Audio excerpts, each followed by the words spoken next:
Okay, good evening, everybody. I have no idea where you are or who you are. All I can see is Mona and Krupa. So what I'm going to do is I'm going to steal from our friends who went a couple of weeks ago, because what they did was they introduced a writer and then asked a question and then proceeded after that. And I'm going to be doing the same. I have to apologize in advance because I'm going to be mangling Krupa's last name because I forgot how you say it. So I sent her a little message saying, I'm so sorry.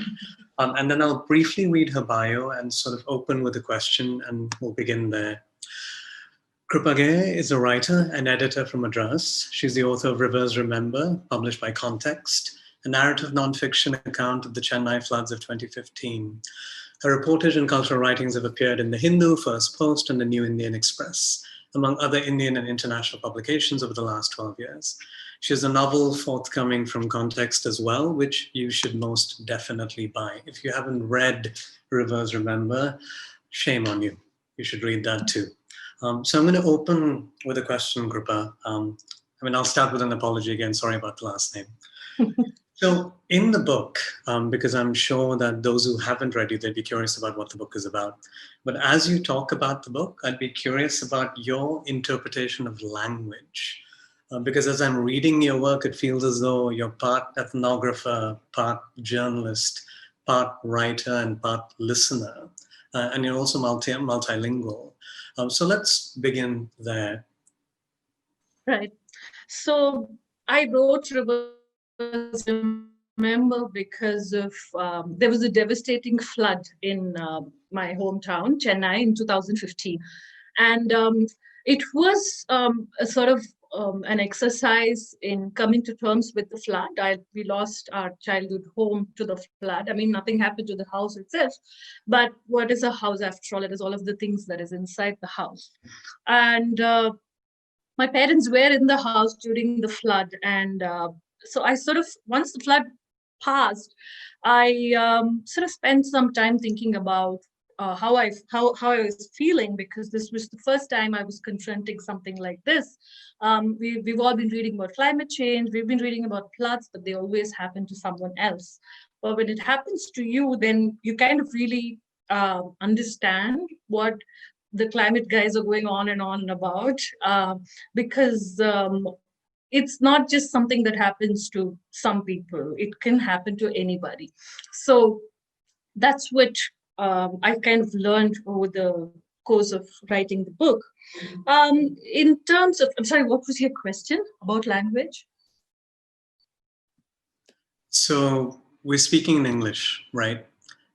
So our books are in English. Mona's is different because right. Mona is in Arabic and in English. Right. So I'm curious about how Tamil gets interpreted and right. Transmitted and transferred onto the page as well. Okay, I got that. Okay. So one of the challenges for me while writing this book was that there wasn't anything that I could sort of base my book off of. There's a lot of books that capture the history of Madras. Madras is it has a really good, culture of historians caring about the city, the story, and all of that. And because it was one of the earliest British cities in India, it has, a past that's really well recorded. But what I was doing was writing about people, and I was writing about the rivers and the ecology of the city, and its heritage, and that in the heritage sense. It was about what we were doing to our rivers, and what we've done to our wetlands and all of that. So I was entering completely new territory, and I was learning as I was going. So one of the things that I had to do was to sort of come up with my own, come up with a way to sort of make it fun for myself while writing. I didn't want to be bored to death writing a book, because that would then make others sort of not want to read it. So when I went to interview people, or when I went to speak to people about the book, or while I was researching, I kind of made a note of what I was feeling when they were speaking to me in Tamil. And that is sort of something that I've tried to translate into the book as well. So, like if you see in one of the chapters, it's called Red Rises Debt. It's about how the Sri Lankan Elam refugees came out to help the locals to sort of, come out of the flood, and how they helped them in volunteer work. And and the person I was interviewing from the organization, the refugee organization, used a word called Senjo Trikadan. It's a Tamil word.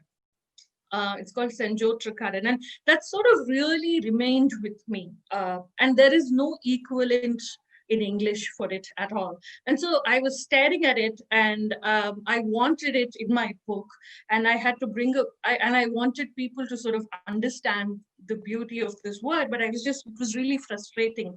And so I sat and sort of deconstructed the word. It means Senjo Trikadan means red rice is debt.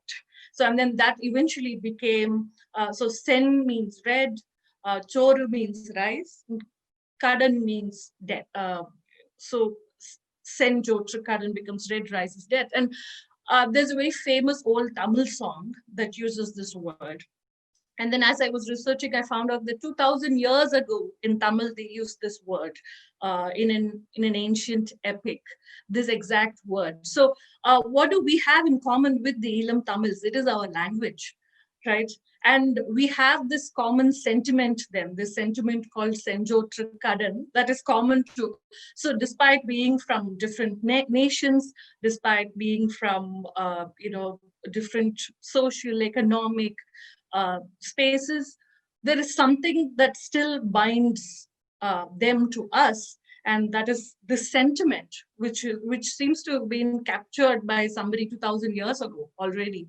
And so things like this, sort of made the book fun for me. Somebody told me that the book reads like a translation, and a couple of people have told me this, and I mean, it's both a compliment and it feels like, a backhanded compliment as well, because then are you saying that this is not English enough, or, but we are constantly negotiating and trying to find our way through various languages. My mother tongue is Telugu. I grew up in Tamil Nadu, and so I'm most conversant in Tamil, and I write in English. So this is me just trying to sort of come to terms with all three. And funnily enough, these are the three languages of my city as well.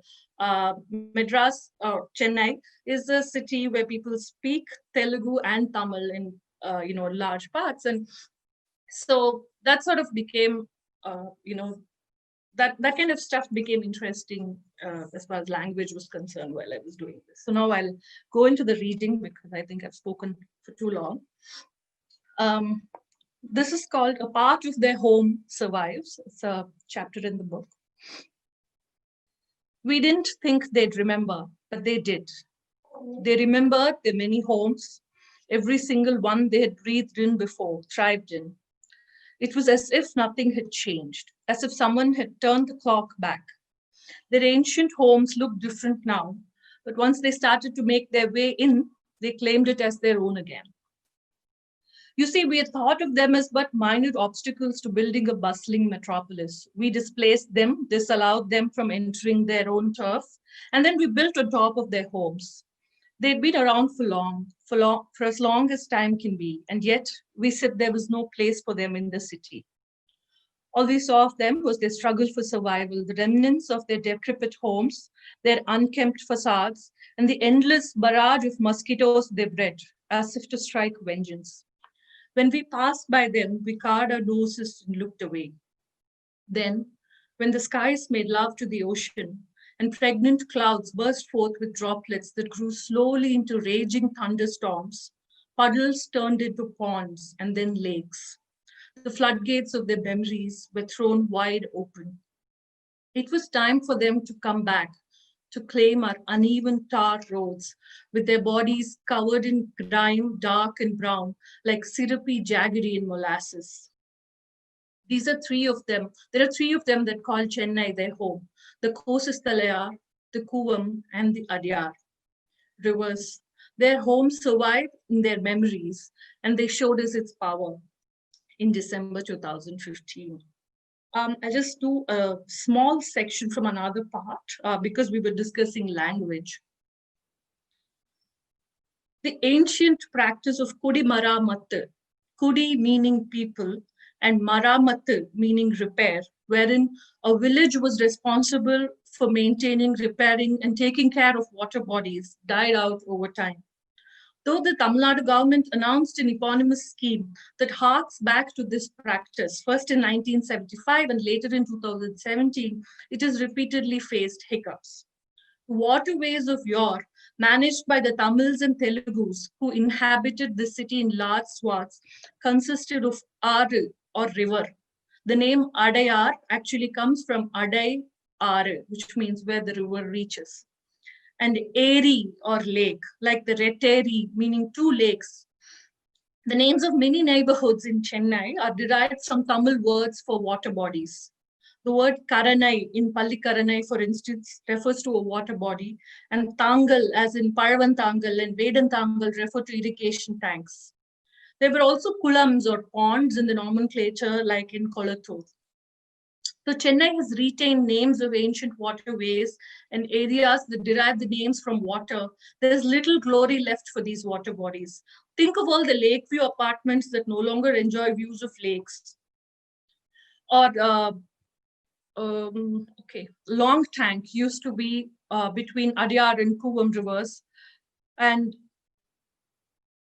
the Lakeview Road in Mambalam built by filling up what was once called Long Tank, which no longer exists except in historical maps in the musings of the city's historians.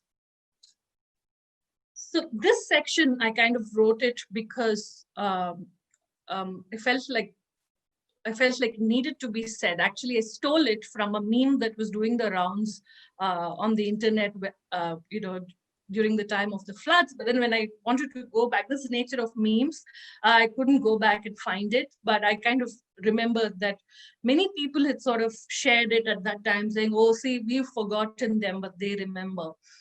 And all of these places that had water bodies in them kind of flooded.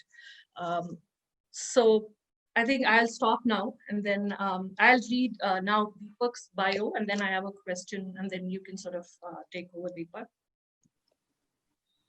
Deepak Unnikrishnan is a writer from Abu Dhabi and a resident of Abu Dhabi. No? I think you're in Abu Dhabi itself. He studied and taught at the School of the Art Institute of Chicago and presently teaches at New York University, Abu Dhabi. Temporary People, his first book, was the inaugural winner of the Restless Books Prize for Immigrant Writing.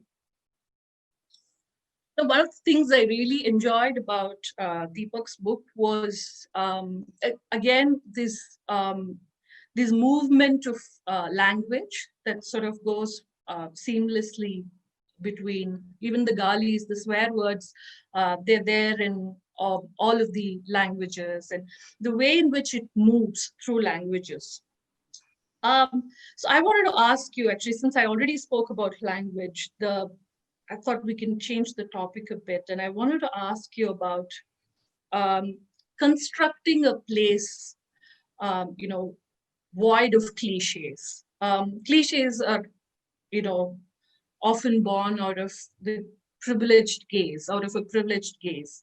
And when you're writing, what are you thinking about? When you were writing this book, for instance, what were you thinking about, when you were constructing that place where your book is set in? That's a really kind introduction, Krupa. Before I respond, I have to say that what's terrible about Zoom is when you read out to the Zoomscape, it's like reading into a vacuum. So we missed the opportunity to sort of genuinely hear you. Now to the question you asked, I didn't know what I was doing. And that's the honest truth, because I wasn't trained in literature. I didn't major in literature, but I knew I wanted to sort of write something and respond to a very particular set of circumstances connected to my own life. For those who do not know, I grew up in Abu Dhabi for the first 20 years of my life, and then I left. I left for the States. I got lucky and I studied in the States. And as I reflected on and looked back at the Gulf, I genuinely didn't know what I was looking back at. Because for a long time, we were trained as South Asian bodies or brown bodies or Indian bodies to leave at some point, because we normalized it so much that we didn't pay much heed to it until it happened or until it occurred. So when I was in the States and I got to the States 2 weeks before 9/11, possibly a very consequential time for the US and for me as well, because after 9/11, people would turn to me and ask me where I was from, which is a very American question. And you can highlight the from, put it in neon lights, underline it, embolden it. So I told them the truth. I said I was from Abu Dhabi. At the time, the UAE wasn't interesting enough. So then I did the next best thing, because I thought that's what you do. I gave them geographical markers. I said it's very close to Saudi Arabia and Iran, well, which is a great conversation starter or stopper, depending on where you are in the US in 2001. I mean, I'm being facetious about it on purpose, but since I knew I wanted to write about something connected to what I knew, and because I didn't know what I was doing, it took me time to sort of process the writing itself. So over 6 to 7 to 8 to 9 years, I started writing stuff down. And what you asked about cliches is fascinating to me, and I'd be curious to hear about your response to that as well as Mona's, because I write in English. It's the only language I truly possess and control. Everything else is just bits and pieces, Arabic, Hindi, Urdu, Malayalam, you name it. And then when I was writing and showing the work to readers, there would always be feedback connected to corrections so that people can understand what you're doing. Or the request for a hyphenation or a request for italicizing a word because we don't know what that word means. And, in the beginning, I sort of acquiesced, and then I was just pissed off. I said, no, I'm not going to do that because it's annoying. So I'm going to do other things. And then I started getting really crazy with it. And we were having this conversation yesterday, Krupa, and I'll end there, where we were talking about the italicization of words, which you abhor as well. And so I would have fun thought experiments with myself. So I'd say, I'll just make up a word and just pretending that there'd be some stranger somewhere reading my book, if it ever got published, looking up the word on Google or DuckDuckGo and going, I can't find it. I have no idea what this means. What does it mean? Was wonderful. Just knowing that you could do that. And I wanted people to do that. And at the same time, I also wanted to grant agency to languages that are not necessarily powerful in the mainstream. You're not going to get, as far as I know, a TV series about a Malayali emperor that everyone's going to watch, like the Turkish series Resurrection, at least for the next couple of years, right? And again, I'm facetious on purpose, so I wanted to sort of imbibe the book with dark humor as well, connected to a very particular set of circumstances related to my community here in the Gulf. Because technically, we're classified as Indian or Pakistani or whatever nationality it is that you're interested in. But then I don't identify as Indian necessarily. It's not that I identify as Khaliji either. I'm something else, but I'm not necessarily sure. But this is not, and I'll end here, not an identity crisis either. I'm very comfortable with this notion of transience because I've normalized it to such a degree that I'm afraid, or that I think I abhor permanence now because I don't know what to do with it. Because permanence in a way is a kind of privilege where you're allowed to be, you're allowed to claim. So this is my long-winded way of saying I had no idea what I was doing. But because I had no idea what I was doing, I made so many mistakes and sort of grew to accept what I wanted to do with the book and what I didn't want to do with it. The last thing I wanted was a book with a picture of a camel or a sand dune or something on the cover. I wanted people to read the book and go, we have no idea what this is. And that's purposeful. because then you genuinely have to question what the work is, where it's coming from, why it behaves the way it does, if that helps. I think what I can do is, since you responded to my question and you read, and I was thinking about this, and because I don't want to bore people to death by reading my own work, I would like to sort of flag a few names.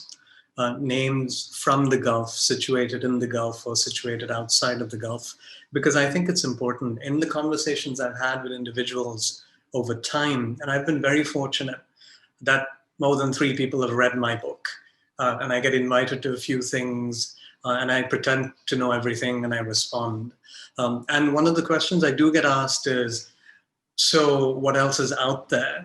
And I don't like getting defensive about it, because I think it's an unfair question, because that's a question you will never ask of a writer coming out of, say, the US canon. You will never ask an American writer, is there anyone else who writes? And say that with a straight face. So what I'm going to do is I'm going to read a poem from a writer / poet / translator I know, full disclosure. His name is Andre Nafis Saheli, and the book of poetry is called The Promised Land. This is clearly a plug, but this is what it looks like. And I'm going to read a section that I teach in the classes that I teach here at New York University. It's called Vanishing Act. Only 2 out of 10 people die in Abu Dhabi. The rest simply fail to have their visas renewed. They're bagged, tagged, and placed on the next available flight to wherever they came from. The one-way ticket experience par excellence. Every edifice on this island is crafted by these almost nothings. In death, at least, there is solace.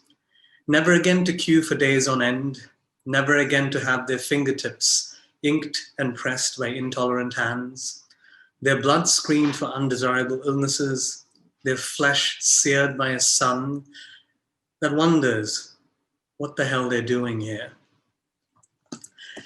It's brief, but what I'd also like to do is flag a couple of other names, because I think it's important.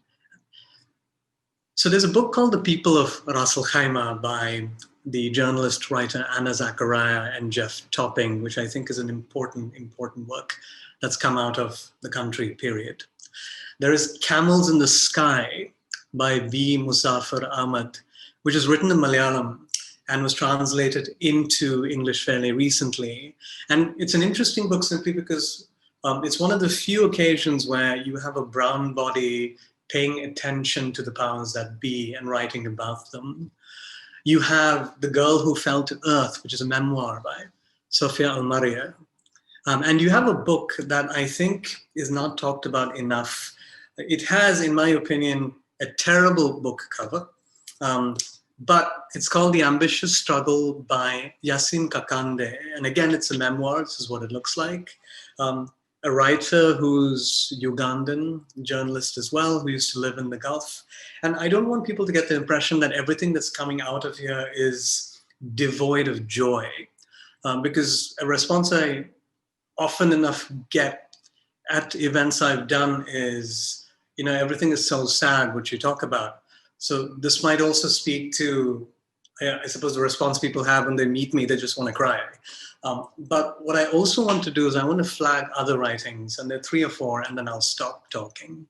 Because this is different. These are people who are not necessarily interested in what I'm interested in, but they do, this is the only way to put it, kick-ass stuff. The first is an essay called Treading Gulf Waters by the writer / researcher / geographer Ahmed Makia.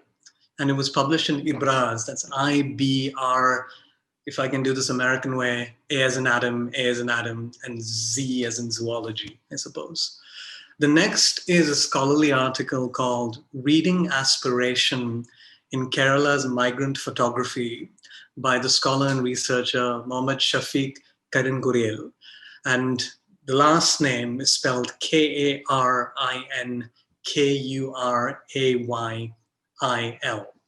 And I'll give you 3 more names and then I'll stop.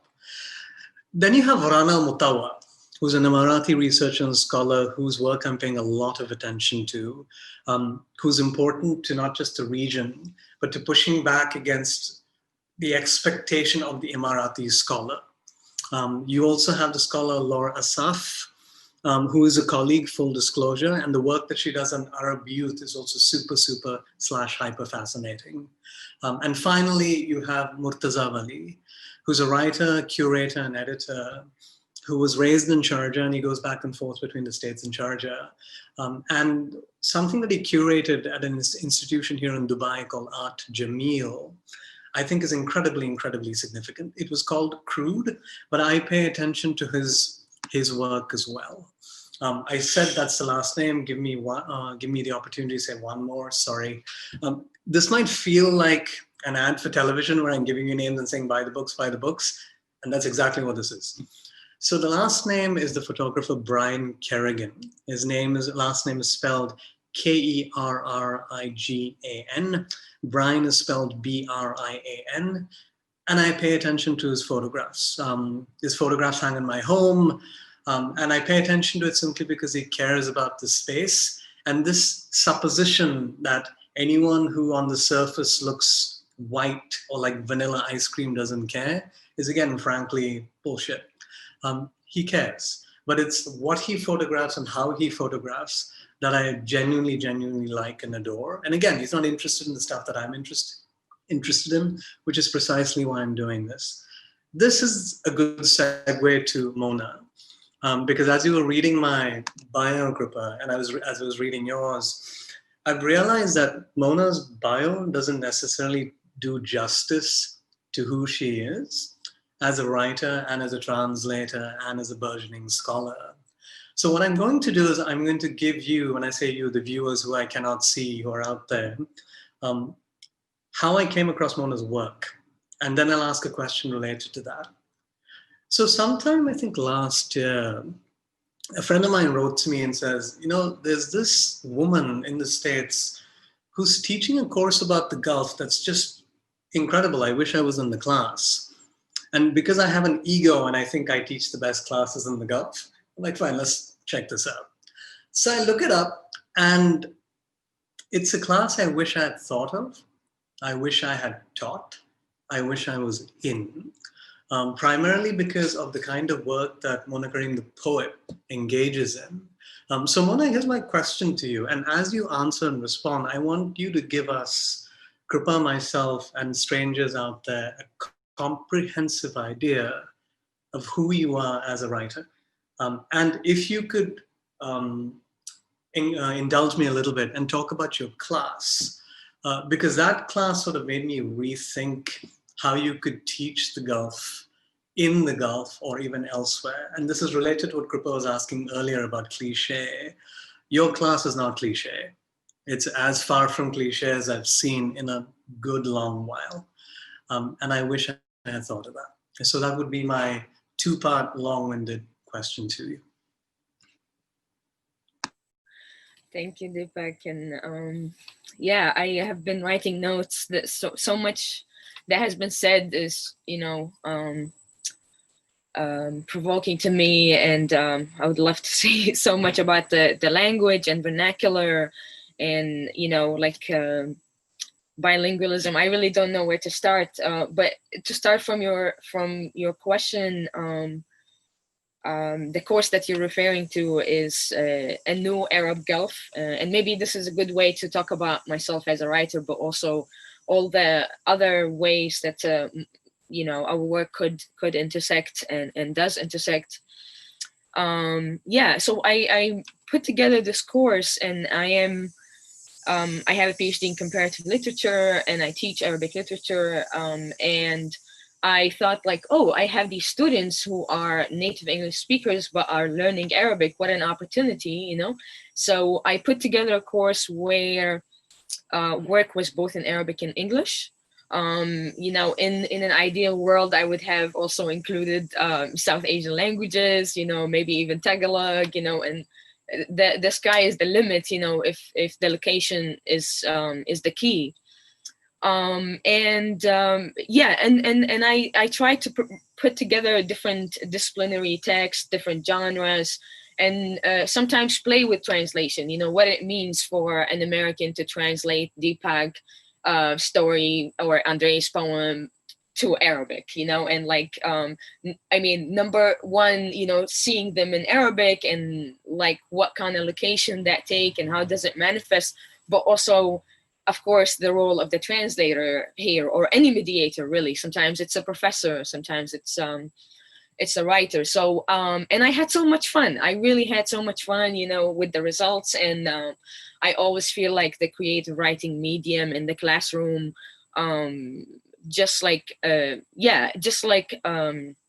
opens a different way of talking about things, you know, that is not necessarily rigid and analytical. You know, you have to, you know, talk about much, like, you know, maybe the example that Krupa gave us from her text, and like this coincidence of a song, but also an epic, you know, like that shares this word. Only through creative writing do we get to find these, come to these findings and feel amused and feel surprised by our limitations, right? And what comes out of these limitations. But to use this example of the course, to be honest, this is the vision of Gulf literature that is which we are really far away from, right? Like, I've always talked about how this language barrier that is in the Gulf, you know, is much deeper than just language. You know, it's about class segregation, it's about ethnic segregation, it's about labor, really, and how labor in a place like the Gulf is just like invisible. You know, it's everywhere, yet somehow it's invisible. And I've always been frustrated as an Arabic speaker, and, you know, first as an Arabic writer who then in exile had to shift to English, and I still write in both. I've been frustrated by the stuff written in Arabic by Gulf writers, just because I feel like this invisibility is never challenged, you know, and this, you know, even the look at history is always like arbitrary, where it's like, something happens, you know, this hole, which is basically oil, and then, you know, like this new society emerged, and it's like, yeah, but what about that coincidence? That, don't you think that there's something troubling here, you know? And what comes after that, you know, cannot be read without it.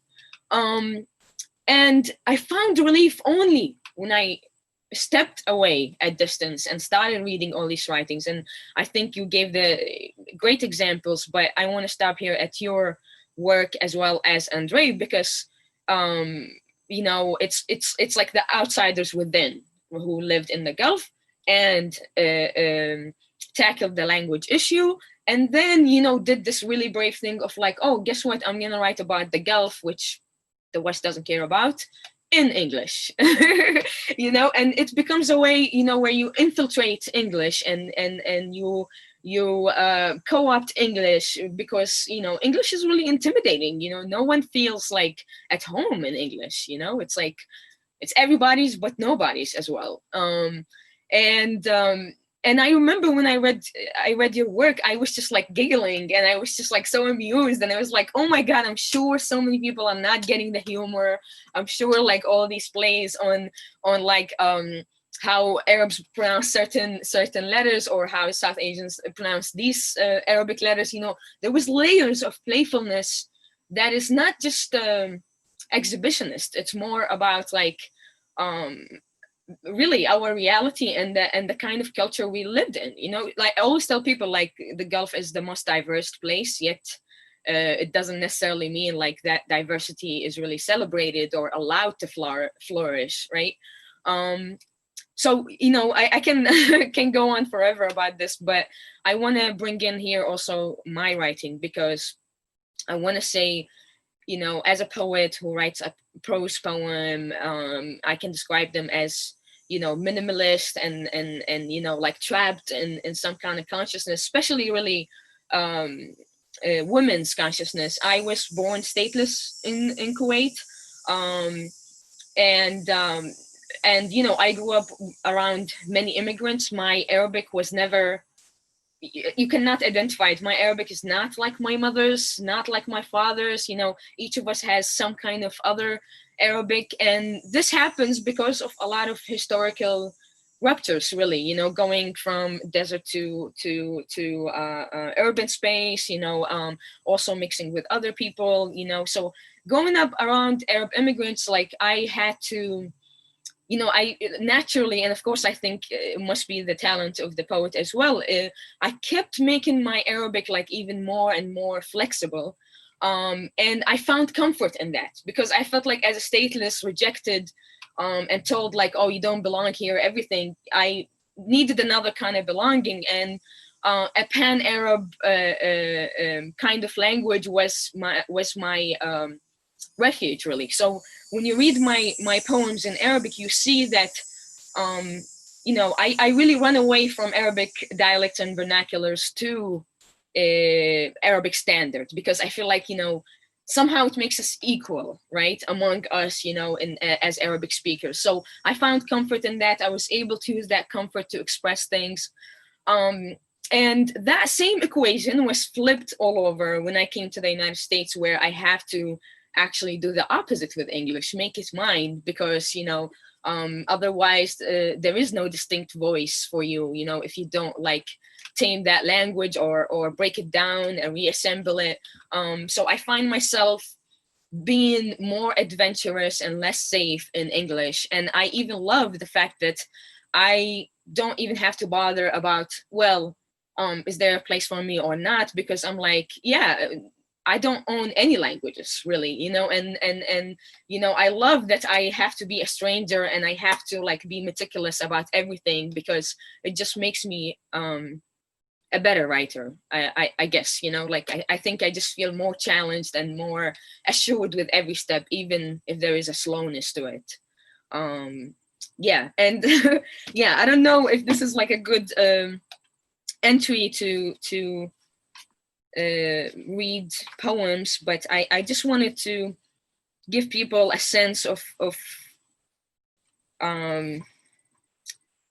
yeah, like who shows up in my poems and who am I concerned with. So yeah, this poem is called Dying Like a Statue. And just a small story, this is like after I got to the States, I wasn't able to write for really a few years, and I think it was just a rupture of time and memory and language and all that. And then I wrote this poem, and you know, I don't know about poets, but I personally, whenever like a poem is too far in time from me, I just hate it and feel sick of it. I don't want to read it again. Can I read something new? But this is a special poem because it just like unlocked something for me, and somehow it's still condensed my personal story. And I even used it to write 10 other poems as if it's like some kind of blurb, you know? So Dying Like a Statue. At 23, you arrive with your sad family, thinking you're a girl who goes to airports but never travels. You sit in a plane surrounded by Black soldiers, sleeping and dreaming of Iraqis they had to kill. In 16 hours, you lost your country for the second time, a country that no one can love. The university pays you less than minimum wage to teach the kids about women getting married traditionally and men who haven't discovered their homosexuality. You go to class as if you were going to a visa interview. There, you left a life you know is dying like a statue. And in the middle, there is a life that does not leave Skype. These are houses fit for rats, boxes, and us. You know that your heart beats alone, that you cannot be angry for too long because you are too busy doing many things, that everything changes if we wait endlessly, that no promises can be saved after crossing the ocean. Okay, one more poem and I'll pass the torch. This one is called Kumari. Dear Kumari, I of course do not know if Kumari was really your name, It became a custom in the Gulf to change the name of the servant upon arrival. The mama says to you, your name is Maryam, Fatima, Kumari, Chandra. Even before she gives you your cotton apron, the same apron that the previous Kumari used before she ran away and became free, crowded in a single room with 10 others, watching their pictures on the walls, fading under the air conditioners. Kumari, they may talk to you in English and give you your own room, but they will dress you in a pink uniform, for the concubine is no longer required to seduce. Or they may talk to you in Arabic and the language of fingers, that which depends on hand signs on some days or on slapping your cheeks in others. You might have to help the son discover his sexual desires or even sacrifice for the father's bodily failures. In both cases, do not run to the police station. From there, all the fathers and sons come. Kumari, you must cut your hair regularly. Mama might get angry one day and claim your braid as a rope in her hand. Write all the songs that you love in a notebook. No forgotten songs can be found there. Get angry, Kumari. Hang yourself with the clothesline. Use your knife outside the kitchen. Teach the mama and the baba and bacha a lesson. Let them create all those myths about your gods who ask you in your dreams for some Khaliji blood to feed the belly of history. Run, Kumari, run, and steal everything you find. A ghost gotta act like one. Thank you. May I ask a question to both of you? Because I know your work, I'm reading your work, and perhaps Krupa may begin, depending on how you feel fit to answer this question, because it's a question about when we care about work. And I was struck, Mona, when you were talking about the work you do and saying when you landed in the States and you discovering writers who write about the Gulf, and the West necessarily doesn't care about the Gulf. It's almost like an open secret, right? Unless it's about very specific topics. But when I was reading Krupa's book the other night, and it's about the floods in Chennai, but it's also not. It's about history, it's about memory, it's about extravagance, it's about joy. And I started thinking about my own parents who are in Kerala, and we've had floods over the past 3 years. So this is a question about, it's a very basic question actually for Krupa, and even to you, Mona, about your work. What would you like your work to do? Because when I spoke to Krupa the other night, which is basically yesterday, she said now she's being referenced as the rain lady because she wrote about the floods. She's on every climate change panel on earth, but she also writes fiction. What would you like your work to do, or what does it do for you?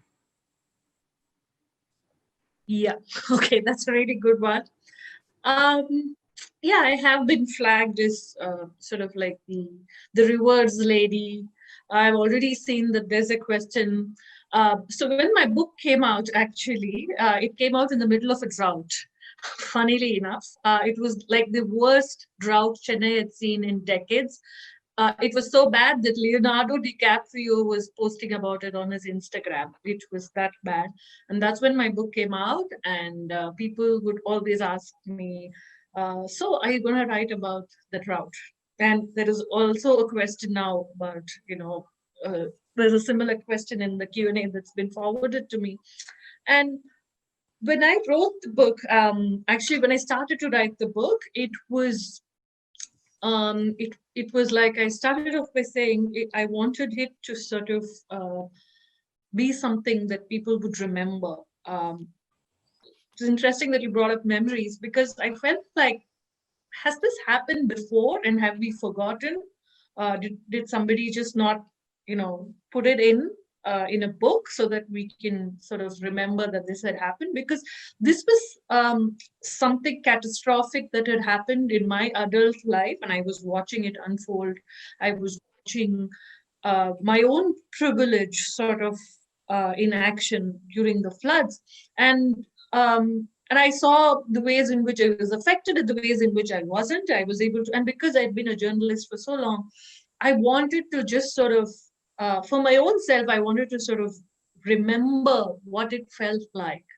And these days, I was telling Deepak this yesterday on our call, these days I forget what my book was about, or I forget what, sometimes people ask me a question and I'm just like, wait, did I really write that?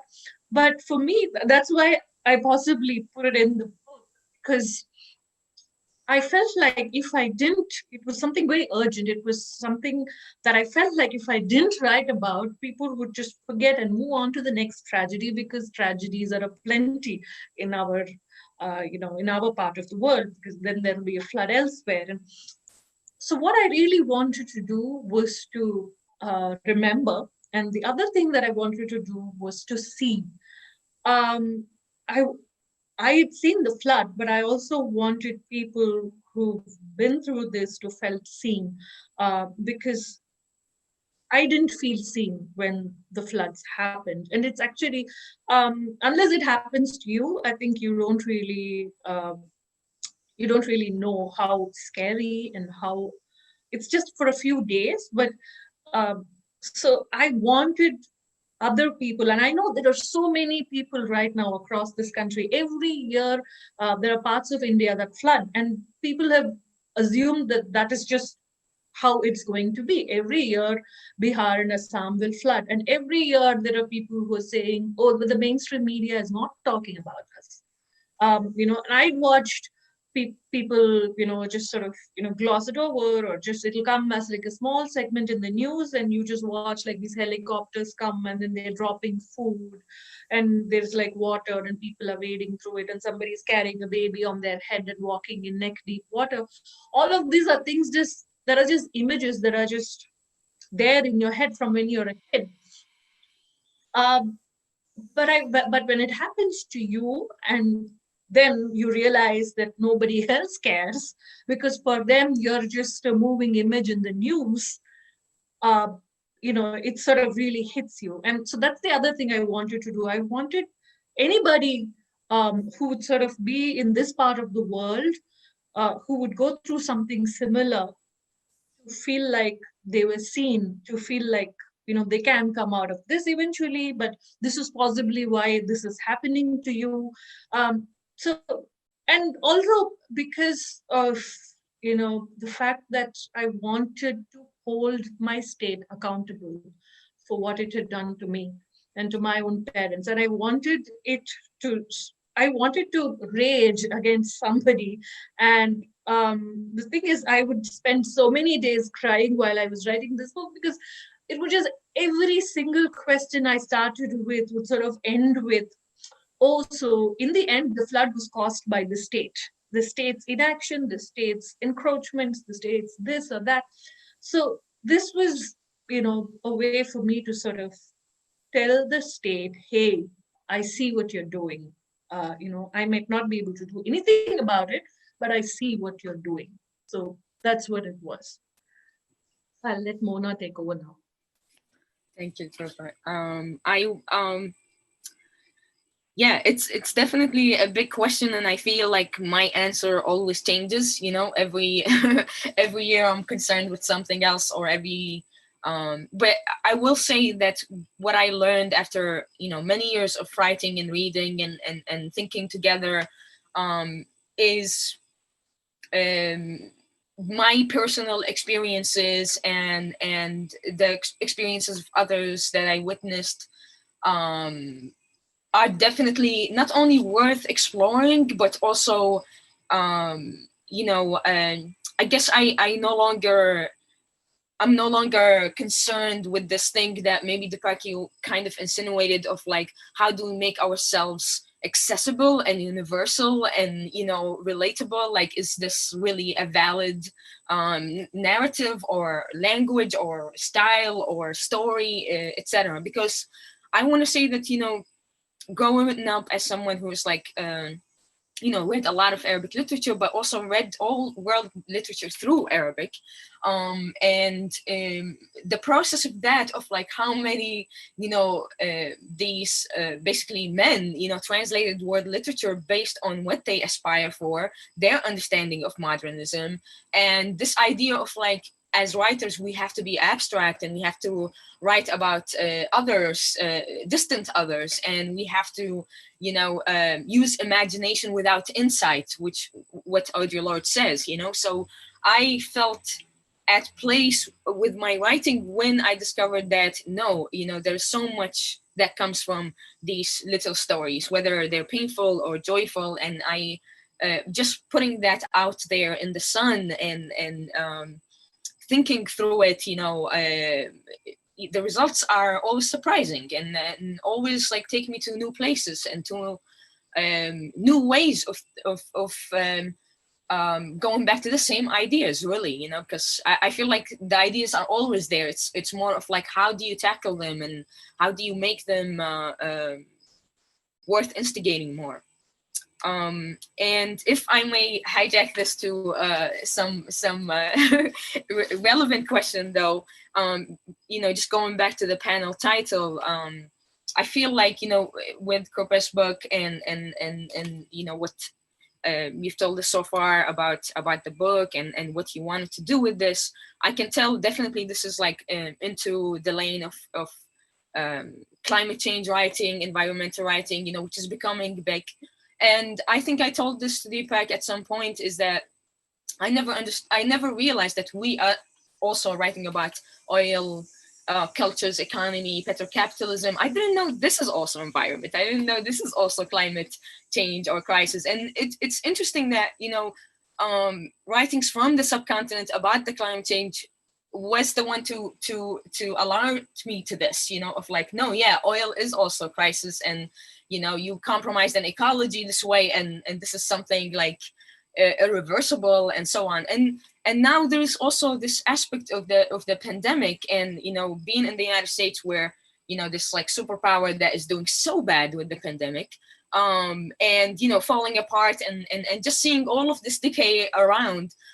I'm just wondering, how can we talk about climate writing? How does it change for us, I guess, in light of all these developments? Krupa, do you want to take that? Because I think this might be a good segue for the fiction that you're doing as well. And I'm not saying it's necessarily climate related, but it's definitely something I'd be curious to hear about as well. Right. So I think where we are at right now is, I think what you said is interesting, because we're all on some level confronting climate, whatever we are writing about. And then we sort of have to, like, until I actually finished my book, and then it sort of started getting noticed by the climate people, I didn't realize I was writing about climate change, because I was just writing about a flood in my hometown. And so one of the things that led me to actually write the book was, I was reading while the flood was happening, I was reading Murakami's Underground. And as one of the things I really like about Murakami is he never waits for anybody's permission to write about the thing he wants to write about. And he's written in response to so many of the things that have happened to Japanese society. And as writers, we're constantly sort of negotiating this space of, am I allowed to write about this? Am I allowed to? Am I an expert in this? So now I find myself baffled when people call me the rain expert or the drought expert, whatever, because in my head, I just wrote that one book. And so as writers, when we're writing now, we're writing about a place, for instance, like the other day, there was a panel on the place. And both of our places, or all three of our places right now, are reeling under something so universal. All of us are cooped up indoors. All of us are supposed to wear masks. And this is a good example of how the future could look like if a climate crisis should strike us. Because this is a good example. This pandemic is a good example of the ways in which our experiences are going to be universal. The ways in which as writers we must confront what is happening, because the thing that a lot of climate writers and climate scientists have also spoken to me about is that people think, these things are levelers, and writers are always, as writers, our primary objective is, of course, to sort of look in the direction of justice, right? We're trying to, set our moral compass in that direction, in the direction of justice. And people can say that, oh, climate change will be a leveler, or catastrophe will be a leveler. But no, climate change will only exacerbate injustice. Climate change will only make things worse. And that's something I saw in my, when I was working on this flood book as well. The people who we marginalize today, the people who are marginalized already, are going to have it worse when something this crazy happens. And as writers, I think we should pick up on these things, and we should be on the lookout for what is happening. And in my sort of fiction that I work on, I'll just sort of segue into that. I do, even in my fiction, plays is sort of really important.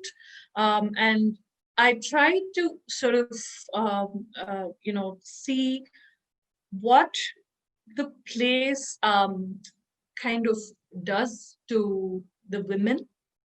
So that's where the focus really is on in my writing.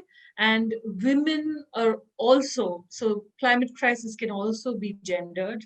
There is also, the pandemic is also gendered. Who's going to get water? Who's going to make sure that, things are done in the house? And so there are like all these things that you can see the paddle sort of emerge.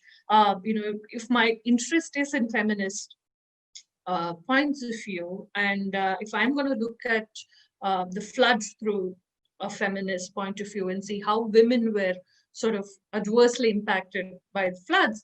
And then if I'm going to be in my fiction, if I'm going to be looking at, if I have a character and it's about the interiority of women in my city, and then if I'm writing a journalistic piece, in all of these spaces, I find parallels, of the same kind of privilege and oppression. They're just sort of mirroring each other. And so that's sort of, an interesting mix for me. Deepak, I'll let you take over now on. No, it's interesting to hear you say that, because when I think about the climate now, I'm also thinking about the stratification of society. So I teach for a university here in Abu Dhabi.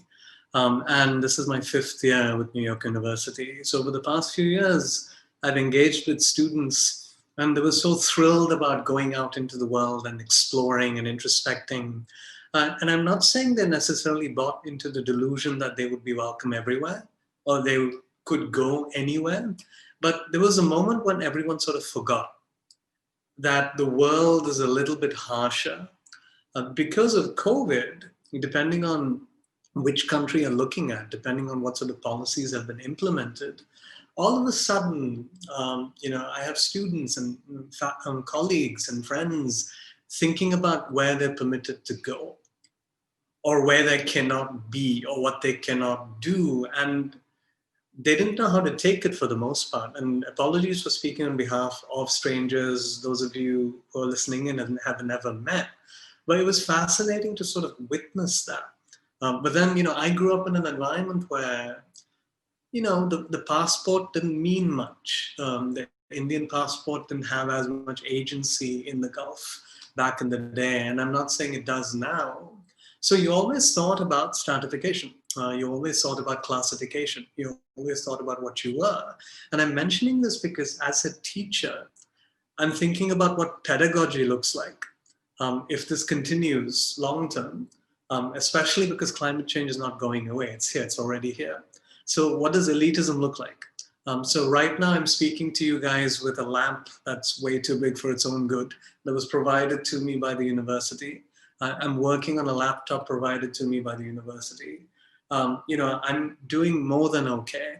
And I have students who are also doing all right. Not all of them, by the way, because the circumstances are different depending on where they're coming from. But then reading a book, Krupa, and even listening to what Mona was saying earlier, now I think about what happens if you don't have access to things, especially technology.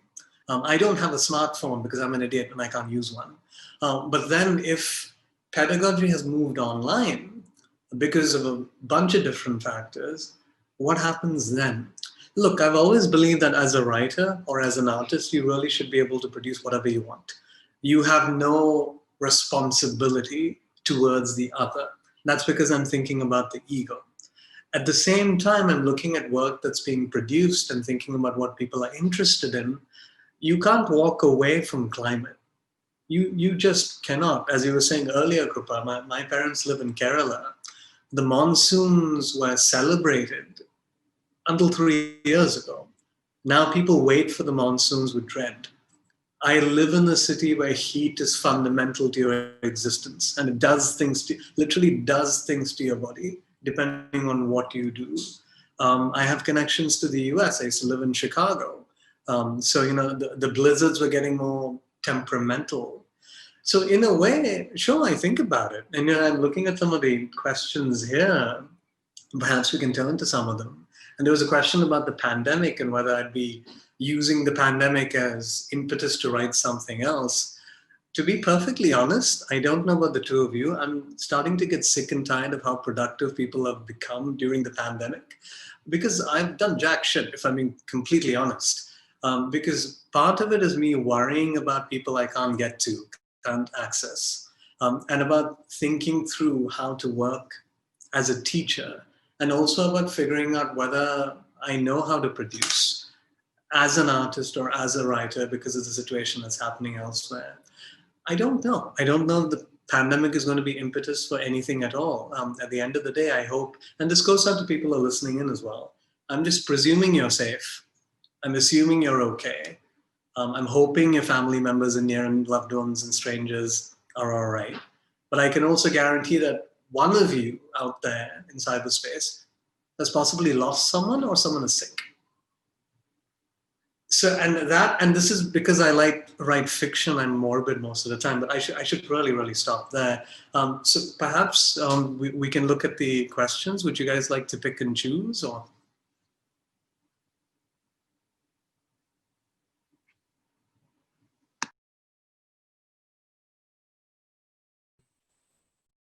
Maybe Krupa can go first. I'm volunteering you. Okay, so I'm going to pick this question that I think is interesting. It says, do you read works in your mother tongue? Do you think you're missing out on the diversity of literature and expressions that is there in your own mother tongue, the same diversity that you bring into the English writing? Yes, I think this is a really good question from Jay Sri Jagannatha. Yeah, I do read. I mean, mother tongue is a very interesting question, because I cannot read my mother tongue. I cannot read or write in Telugu. So I cannot, enjoy any sort of works of literature in Telugu, but I can listen and I can understand and I can speak it. And so, because I was brought up in Tamil Nadu, my parents felt like I should understand Tamil. And so I studied Tamil, so I'm much more conversant in Tamil. And it's almost like my second mother tongue. And I do read in Tamil. I try to, but I haven't been able to. There's just way too much to read already in English. And because I also, write about books often, there's just too little time to do, to sort of actually read in Tamil. But a book that I really enjoyed and that I think is supposed to be out in English sometime soon, or I don't know if I'm allowed to even say that. But it's this book called Teta by this writer called Tamil Prabha. He writes about the ghettoization of people the original people who belonged to the city, who built the city, the working class of the city. And he writes about how they were pushed to the margins, how they were pushed to the banks of rivers in the city. And he writes about their life, their lifestyle. And everybody knows that, the kind of lynching that's going on in India about over, cows are sacred and over eating beef and all of that. And Tamil Prabha writes about cuisine and like food, especially, beef and all of that, which is very much a part of the working class's regular food. He writes about those cuisines that never get mentioned when people talk about the city, and they sort of don't even figure in the mainstream discourse. And the book is like a really fantastic introduction to a way of life that is sort of overlooked, and it's written in that racy sort of language that is associated with the place. So I think I would definitely, of course, Perumal Murugan is somebody that everybody reads now. He's been widely translated these days, which is fantastic. So yeah, so I think by not reading in Telugu, I feel like I have lost out a bit of connection with my language. I was writing the other day, and one of the like big problems I have with the fiction I'm working on is trying to figure out what the mother tongue of my protagonist is. Because I don't know if my protagonist is Tamil or Telugu, because when this question came, even I wasn't sure were they asking me about my mother tongue or the language I know really well, or the language of this space. So yeah, I feel like, especially because of the kind of linguistic politics of India and Tamil Nadu, the kind of people who are, who you can be. Are you really Tamil? Or are you just somebody who's from outside? Even though I've lived here for all of these, like my family's been here for centuries, and even now I could still be called an outsider because I don't speak the language as my mother tongue. So all of these questions are also there, and a lot of us, I think all of us have these same questions about belonging and unbelonging to language and the place where we are from. So I think one of you guys can go next. I wanted to go next just because exactly this question of the language, and because when you started the panel talking about like all the languages, and you say it like naturally, right? Oh, this is my mother language, this is like my fluent language, and I write in English. And I just like realized this because I'm someone also who does like translation study, and the relation between, this was a big question for the entire post-colonial world, which is like decolonizing language and or reclaiming English as a language. And I think after all these years of trying to answer people who tell me, why did you decide to write in English? As if it's a decision, right? Why did you this? And I realized like, no, we are the normal, we the bilingual, multilingual, we're the normal. And this is like, and this can be even better considered if we think about the idea of mobility as well, right? Because I mean, people are moving all the time throughout history. The only difference now is that displacement, mobility is the nice word, right? And then we have displacement, which is the maybe a more harsh depiction of what it is. And then you have mass displacement that is becoming more and more common. So in this world where displacement is common, why is it that multilingualism is not common? Why is it that shifting between languages and translating your own work into another language is not the normal thing? I mean, I have one question here about like something around why is it that Indians still go to the Gulf? There is no reason, and individuals don't, need to justify themselves. If there is a road, we're gonna walk that road. Someone is gonna be like, you know what, I'm tired, I'm just gonna walk this road, even though if it might lead to a hole instead. And I really think this, now displacement among like for Arabs has become, you know, really the norm. But when I look back at the history of Arabs immigrating, that was so important for the thrive of people, like people in Yemen, you know, people in all of North Africa, and traveling, especially that we don't consider how common and ancient and big south migration has been. You know, we're talking about a whole millennia of like travels around and you know and transnational culture, like routes coming, intersecting, all of that. And yeah, just I feel like, you know, when we consider mobility / displacement, when we consider how much this is the norm, this question of language and decision becomes just like it invalidates itself somehow. And in the US, I get asked, like, for example, there's a hostility toward self-translation, to the extent that some publishers would be like, self-translations are not allowed. I'm like, what? This is such an elitist, you know, like monolingual, you know, thing to put, because they think like the net translator need to be neutral and the writer need to. No, there's no neutrality. You know, writers know what they're standing for, you know, and we know, like, we want to shake this language, we want to break all that, you know. So we are intentional, and we're not trying to fake. Where do we stand about this? It's funny hearing you say that, because as a kid, I envied anyone who could speak Arabic fluently. So even the question, right, because I think I'm sort of addressing the same question, but other questions have hinted at it.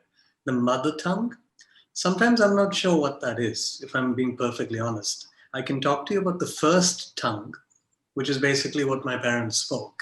That's what I heard. Then I can talk to you about, you know, the tongue that I use as a bridge to communicate, which would be English. But I also place a lot of value on broken tongues.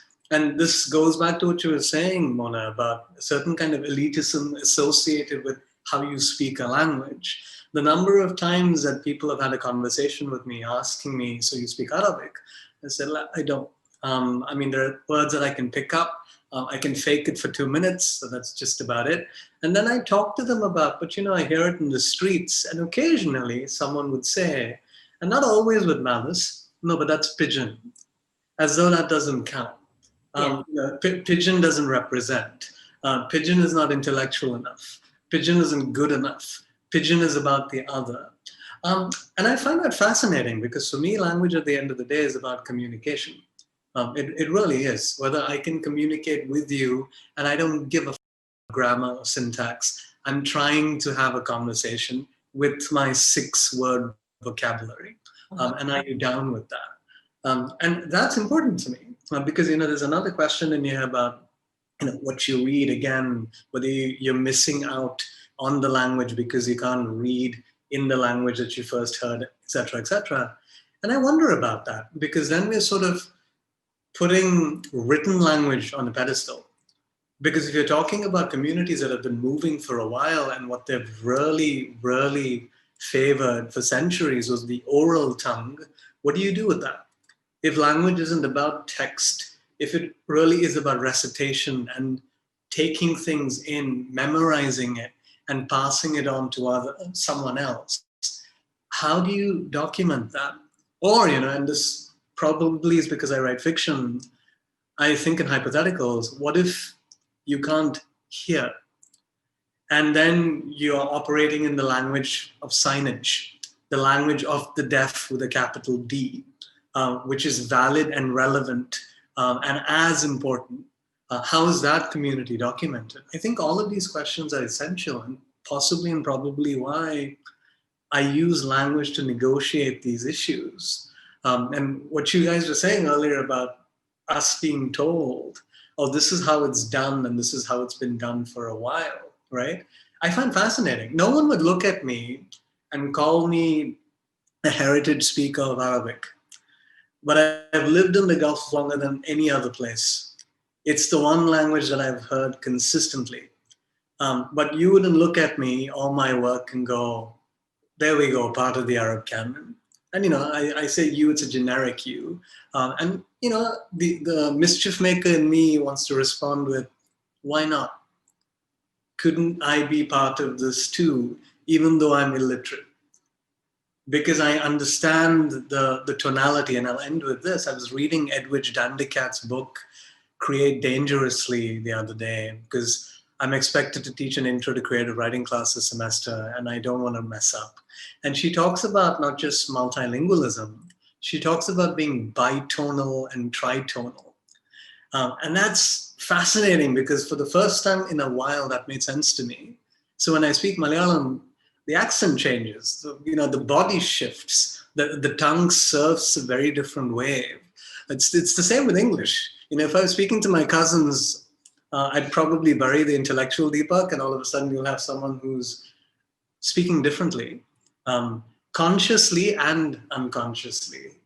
And that, I think, is missing in some of the literature that I read. And it's not necessarily anyone's fault, but publishers occasionally want you to sound a certain way, telling you, well, the audience expects you to do the da.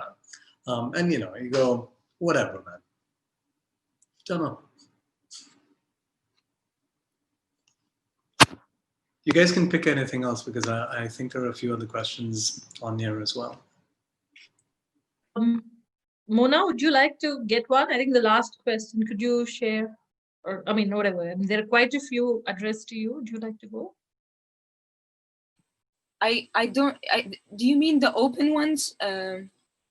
Q&A open? Yeah, absolutely. Before you pick up the final question, Mona, may I address one comment here? It's from, I don't know your gender, so the name is Redme, and I'm just going to read this out loud. My son is hearing impaired. He reads your lips, reads text messages when you write in newspapers and books. Mother tongue is what we communicate surrounding in a meaningful way. He uses sign language in some occasion. Okay. So I'm losing my hearing, and I'm losing my hearing in my left ear. And the reason I'm saying this is simply because for the first time in my life, I'm paying attention to things I never genuinely paid attention to before when I was a writer who could genuinely hear all the time. And I'm glad you wrote this down because something that I've been struggling with as a writer is sort of accepting the fact that there are certain things I cannot do, but not necessarily seeing it as an impairment or a detriment, because that's how it's always projected, but as something that I have to sort of figure out as I write on and move on as a writer. Like I said, I normally wouldn't flag this, but you should tell your son there's probably a bunch I can learn from him at this point, because frankly, there are days when I'm struggling. For the first time in my life, this semester, I'm going to be teaching using a hearing aid. And I'm not necessarily looking forward to it, but it's something that I'm constantly thinking about. So I don't know if that helps in any way. Like I said, I don't know if you're the mother or the father, but thank you for that. All right, Mona, you have the final question, and Krupa can chime in after that as well. Go ahead. Yes. Honestly, there are many, but I'm not sure if we should choose one for all of us, or do you mean? I'm just pretending to be the professor in the classroom that I'm not teaching. So you can do whatever you want. Okay. Yeah. I guess I'm hoping we've spoken enough about language and navigating different literary domains, and how much it's important to already break these domains and I think there's so much we get to achieve by just being playful and out of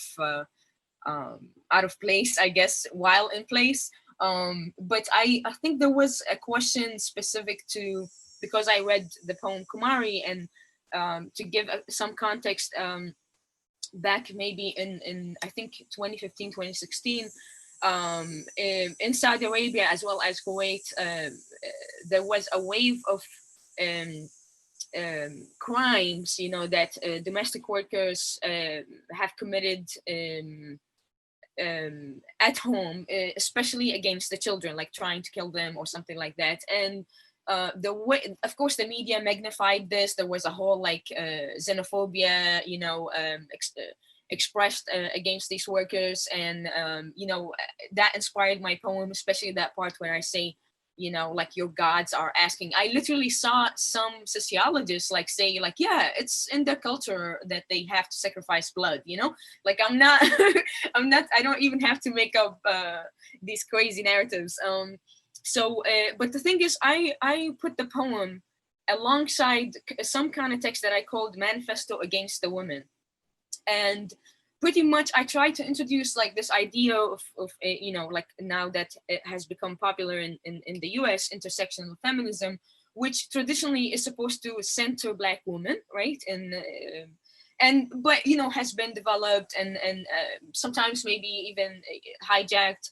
And I just wanted to simply, talk about like, just me being a stateless woman in the Gulf, how much that women category is like inherently erases me and inherently erases Kumari and inherently erases anyone who is not, any woman who is not middle class and citizen. And how much even the gains of this citizen middle class woman necessarily means losses to me and others, because that freedom gets achieved on the back of others, because simply it's not a freedom from the ground up. It's the other way. It's hierarchical and it's gifted. So someone asked this question, what do you mean by intersectional feminism? And I think maybe this is my briefest way of trying to say, why is this important? Why this US centric feminist approach is important? I think it's important in this way. And it's important to always, suspect and break down categories in that sense.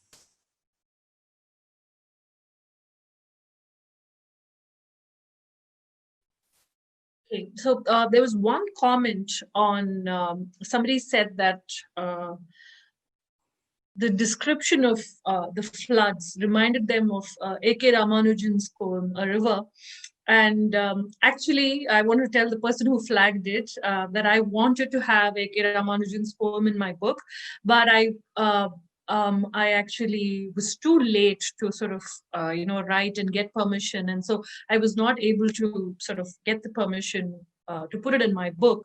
So I thought maybe, as my, instead of answering another question, because I went through them and I felt like we've already covered a lot of it, I thought I could just read this poem, and if anybody would like to sort of look it up, they can do it. It's called A River by A.K. Ramanujan. In Madurai, city of temples and poets, who sang of cities and temples every summer, a river dries to a trickle in the sand, bearing the sand ribs, straw and women's hair, clogging the water gates at the rusty bars. Oh, just a second. Oh, it's the right poem. I had a doubt if I'd got the wrong poem.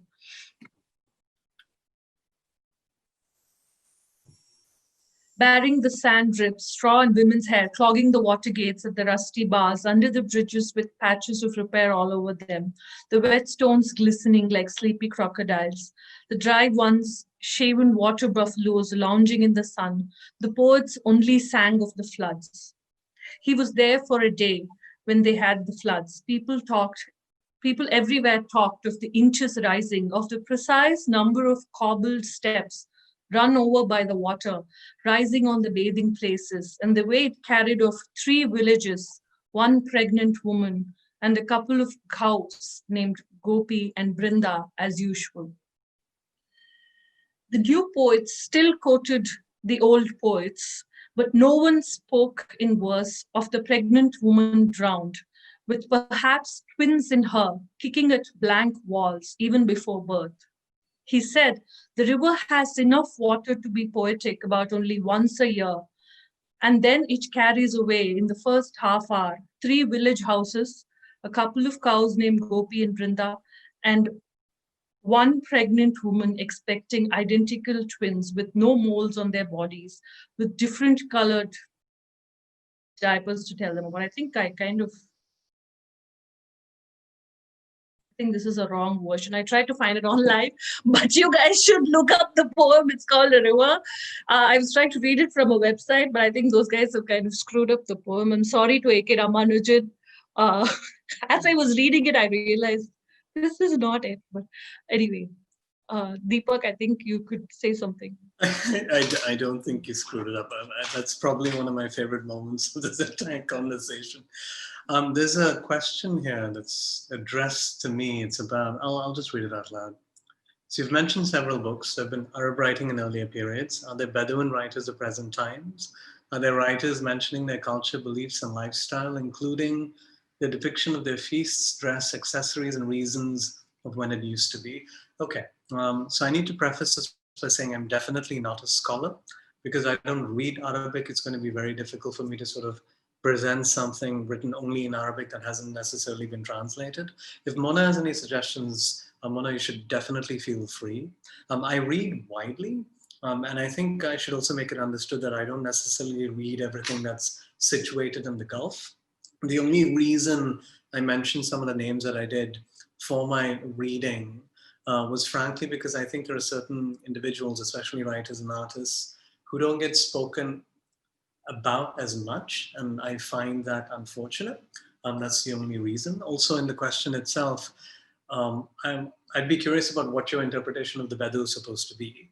If you're thinking that it's just a tent and a camel and they're just walking back and forth, you may be surprised. And I think that's important to sort of recognize, because there's this assumption that there are swaths of the Gulf or the Khalij that hasn't changed fundamentally. And it's quite possible you will find individuals who are perfectly happy being where they are in the desert. But again, I would sort of think about the evolution as well. The writers I mentioned were definitely contemporary, and I'm not going to say that they belong to a very different canon. But Mona, do you have anything that you could offer as suggestions? Because I have a few books, but all of them have basically been translated into English, but I'm pretty sure your understanding and knowledge is far better than mine. And before you respond, for the person who asked the question, if you look up New York University, Abu Dhabi, the Institute, they've done a bunch of talks connected to the region. Also, the Humanities Research Fellowship has been doing stuff related to the question that you asked. Go ahead, Mona, if there's anything that you feel would be worthy. Yeah, I mean, I thought it was interesting that the person who asked the question used the word Bedouin, because yeah, I mean, you know, it refers to a certain culture in the Gulf, but I think because of like a whole tradition or canon of Orientalist writings, somehow the Gulf, which is literally water, right, is associated with desert rather than you know, sea cultures. And not to say like you know, this is I would rather this be associated with sea culture, because actually sea cultures have been integrated as like the official culture of the Gulf, you know, so it could get as well hegemonic and problematic in that sense. I love the suggestions you made, and I also love the fact that, you know, they are people who are in different locations, mediums, disciplines, you know, they're doing work in different ways, and I think there is a thread that you are following. If I may, I mean, if this person wants to read work in Arabic, you know, there is, I would, my personal, I have favorites. I would say my favorite is Bedrile Bishop. She's a Saudi novelist. I think there's one novel translated of her work, but it wasn't my favorite. I just thought it was really interesting how much she is able to explore the impact of modernity on women's spaces. That's something she's concerned with.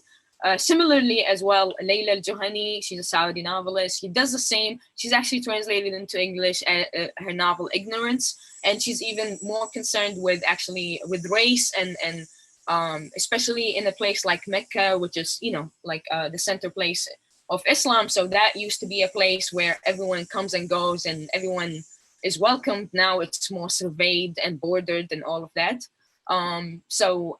Yeah, but at the same time, you know, I want to say I'm always someone who is suspicious of novelists in the sense like, yeah, because, you know, as we know, especially, I mean, I think this is in Western literature as well as third world literatures, of like given a linear narrative that is allegorical and all of that. So you will find a lot of this, and I hope that you are able to choose for you instead of just taking that allegory and running away with it.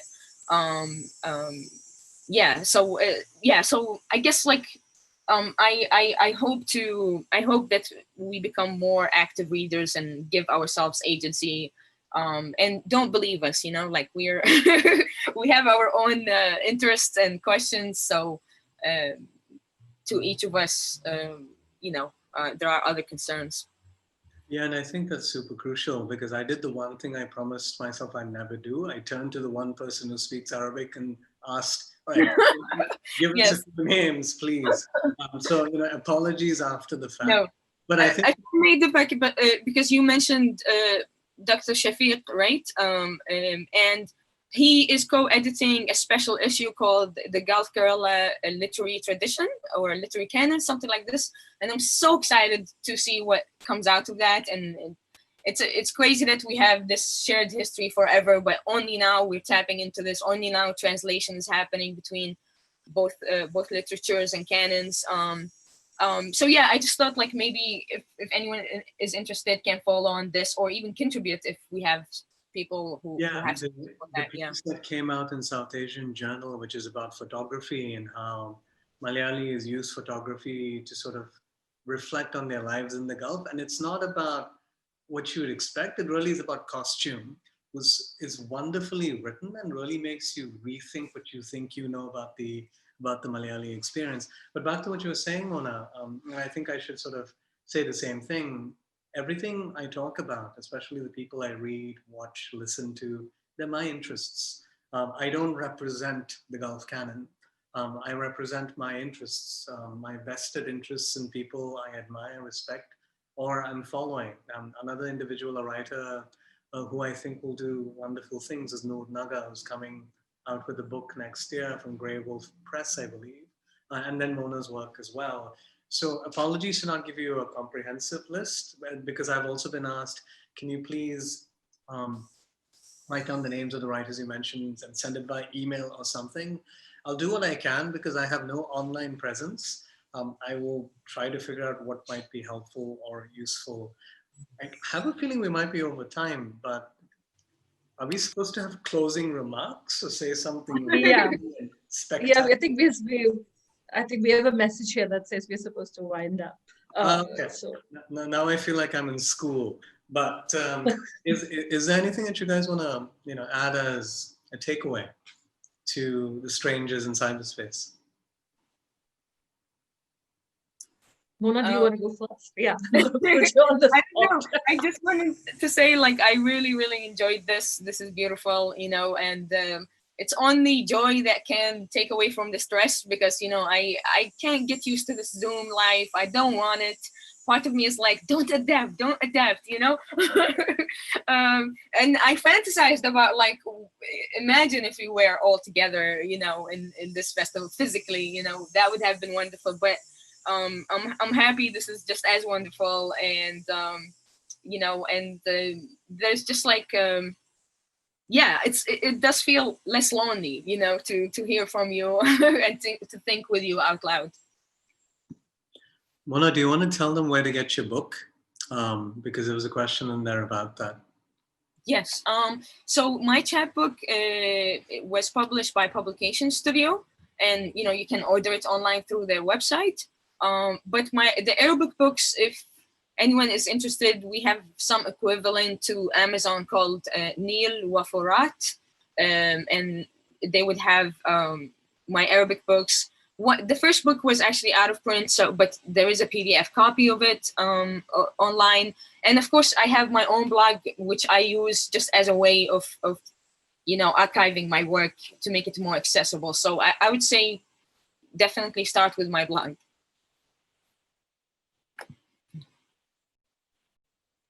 I did read your blog and I thought it was super interesting, your work, Mona. And I was sort of talking about it as well at home, having read some of your translations. And it was sort of, it's very interesting for us to read it right now from India, which is also sort of treading slowly in the theocracy. Yeah. So that was, I really enjoyed your work. I look forward to reading more of it. Thank you. And, Thank you. I read your work, and I'm waiting to read your book and think more about this climate question. And I just want to say, I think I mentioned this to Deepak when he told me about the panel. I was like, you know, maybe the oppressive thing about doing a lot of events in the West is that I feel like I'm on trial, you know, like I have to explain myself, you know, I have to justify everything. So this has been beautiful because, you know, yeah, like there's so much common grounds, but also ways to cross to each other. Yeah, I absolutely agree. And until I actually came online, and I was telling Deepak this as well, I've not been a bit too well, and I've been a bit all over the place, and I was just not sure, you know, I was telling my spouse at home today, I have no idea what is going to happen. I think I'm just like, I have no clue what is going to happen. And I think this was really enjoyable. And it was contrary to what I thought, as opposed to giving me anxiety, made me calmer somehow. So I agree with what Mona just said. It was low key, which I really like. So, and I want to thank the organizers for keeping it so smooth and so good, so that we can just have the conversation and nothing else. We don't have to worry about any formalities, and you know, we can just talk about our work. Yeah, and I definitely second that. Our thanks to the Mysuru Literary Festival, and a special shout out to Sita Bhaskar, writer, and a genuinely dope human being, who's basically partially responsible for having us all on here. I see Shiba on there basically saying, "Get out," and I'm going to do that. So thank you all strangers out there, wherever you may be. Hopefully this was, if not too painful, meditative enough for you to check Krupa's and Mona's works out, and you definitely should. So like any good newscaster, I will say thank you and good night, and hit the leave button right now. Take care, guys. Ciao. So that was the heartwarming stories and people, places, Krupa, that Chennai and its history, which was intertwined with the water, was very heart-wrenching, you know. And Mona, thank you so much for sharing that poem. And A.K. Ramanujam, by the way, is from Mysuru. Yeah, of course. Yeah, who also spoke multiple languages. Yes. And Deepak, gut-punching, but tongue-in-cheek stories of guest workers. That was very touching. So thank you all from the Mysuru Literature Festival team for taking your time off and being here. With that, good night, and we can log off. Night. Thank you.